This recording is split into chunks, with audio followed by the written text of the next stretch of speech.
Hi and welcome to the next episode of DIY Retro. As you can see, I have here with me my old broken compressor.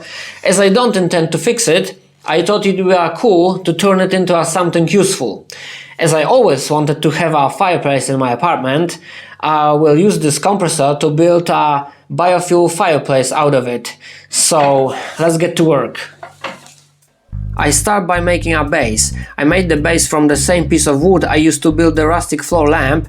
The link to this episode should be showing up now. The beam, as you remember, comes from a dismantled barn door, so it's almost 60 years old. I apply a thick coat of clear varnish to the wood.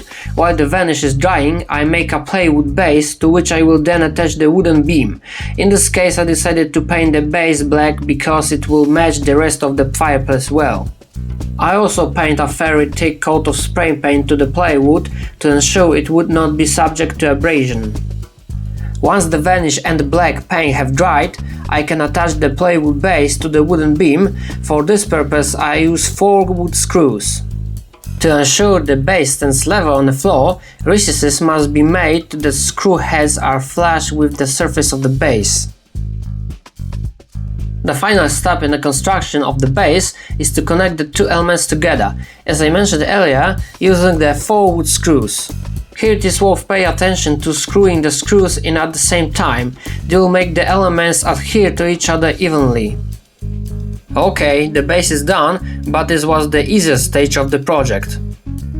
Now it's time for the more difficult part of the whole project, namely making the combustion chamber for our biofuel fireplace. I'm starting the work by dismantling the electric motor with the compressor. Who knows, maybe I will use these elements for the some project someday.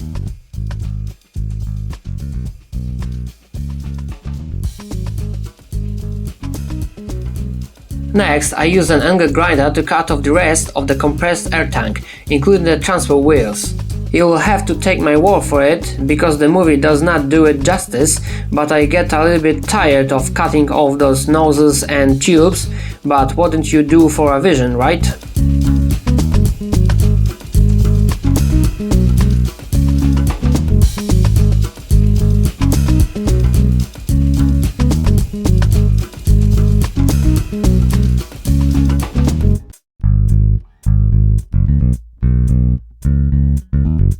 After I cut off all unnecessary elements from the tank, I could check how the whole project would initially look like.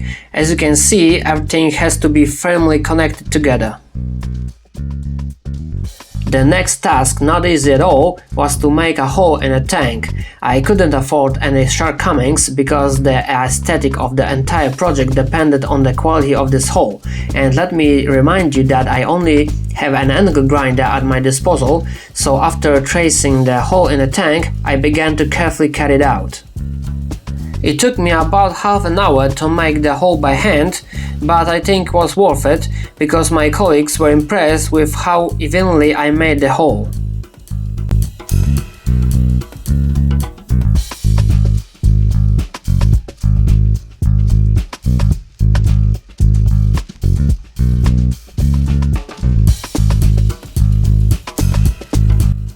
After making a hole in the tank, it turned out that there was a lot of rust and even more dirt. After initially washing inside of the tank, I started removing the rust with a wire brush and a cordless drill. Since the tank will be painted on the inside, I had to remove all the rust quite thoroughly. After cleaning the inside of the tank, I decided to remove the old paint that covered the outside of the tank. Then I drilled the holes through which I would attach the tank to the previously made wooden base with wood screws.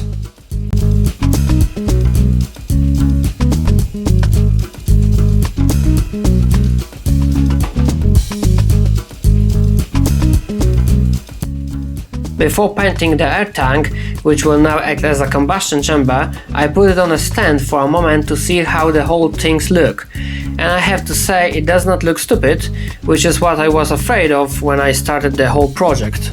I covered the whole thing with black spray paint resistant to high temperatures.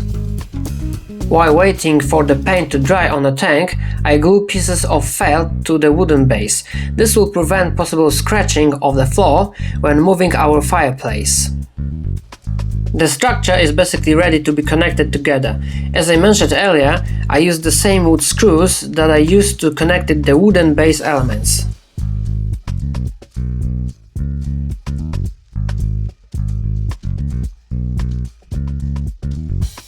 The most important element from the safety point of view of the entire project is the burner. I made the burner from a rectangular stainless steel profile. I cut a hole along the profile from which the flame will emerge. I lined the inside of the burner with a special ceramic cotton wool that absorbs biofuel and is also resistant to high temperatures.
After placing the finished stove in the fireplace chamber, I decided to fill the remaining space around the burner with crushed red brick.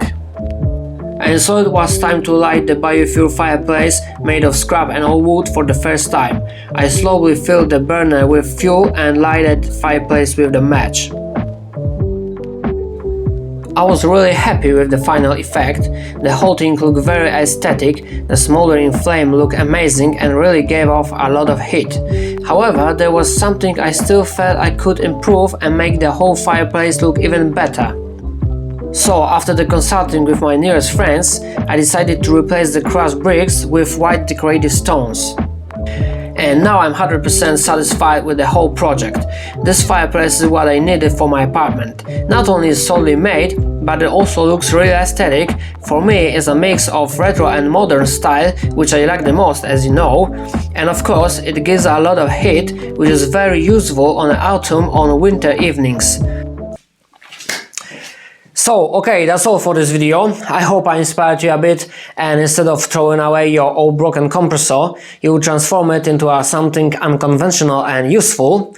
Finally, I would just remind you to give it a like to the video, leave a comment, and of course subscribe to the channel, and we'll meet again in the next project of DIY Retro channel.